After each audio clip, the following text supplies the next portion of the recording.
आज दिनांक 25 जुलै. आजच्या प्रवचनाचा विषय भगवंताचे नाम सोडू नका. संकल्प ही फार मोठी शक्ती आहे.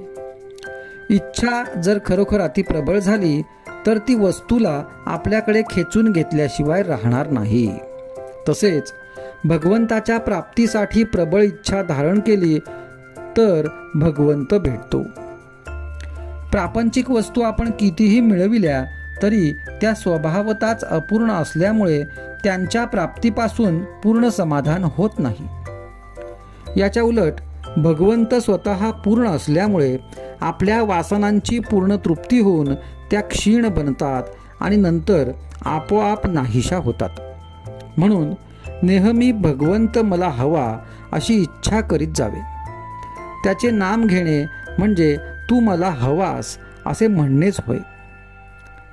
खऱ्या प्रेमाने जर आपण आपला भार रामावर टाकला तर तो नेहमी आपल्या कल्पनेच्या बाहेर गोष्टी घडवून आणतो. आपला देह आणि प्रपंच भगवंताच्या सत्तेने चालतो ही जाणीव सतत ठेवून जगात वागावे म्हणजे आपल्याला कधी कमी पडणार नाही. नामात एक विशेष आहे.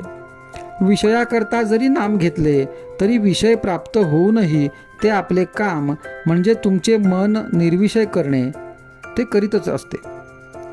म्हणून कशाकरता का होईना नाम घ्या, पण निर्विषय होण्याकरता घेतले तर काम शीघ्र होईल. साधन तेच आणि साध्यही तेच.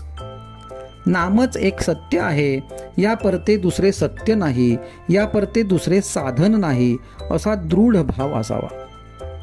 आपण कोणतेही कृत्य करीत असताना ज्या करता ते आरंभले ते जसे नेहमी आपल्या डोळ्यासमोर असते त्याप्रमाणे नाम घेताना आपण ते कशा करता घेतो त्याची जाणीव अखंड असावी. ही जाणीव अखंड ठेवणे, मी भगवंताचा आहे हे जाणणे, याचे नाव अनुसंधान. वास्तविक आपण भगवंताचेच आहोत, पण भ्रमाने मी विषयाचा आहे असे वाटू लागले. संत तू विषयाचा नाहीस, भगवंताचा आहेस असे सांगतात. हीच संतांची खरी कामगिरी आणि याकरता ते नाम सांगतात.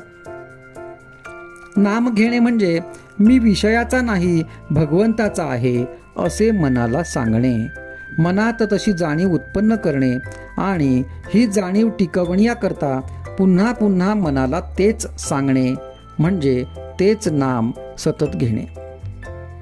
भगवंत खरोखरच मनापासून ज्याला हवा आहे त्याचे काम झालेच पाहिजे. आपल्याला जगातला मान, लौकिक, पैसा, विषय इत्यादी काही नको असे वाटते का? तसे नसेल तर भगवंत मला हवा आहे असे नुसते तोंडाने म्हणणे बरोबर नाही. ज्याला भगवंताचे प्रेम जोडायचे असेल त्याने जगाचा नाद सोडायला पाहिजे. जगाच्या मागे लागाल तर आपले साधन बुडवून बसाल. तुम्ही सतत भगवंताचे नाम घ्यावे आणि मनापासून भगवंताला आळवावे. तुम्ही कितीही पतित असला तरी पावन होऊन जाल हा माझा तुम्हाला आशीर्वाद आहे. आजचा सुविचार. जो जो संकल्प उठेल तो स्मरण युक्त असला पाहिजे.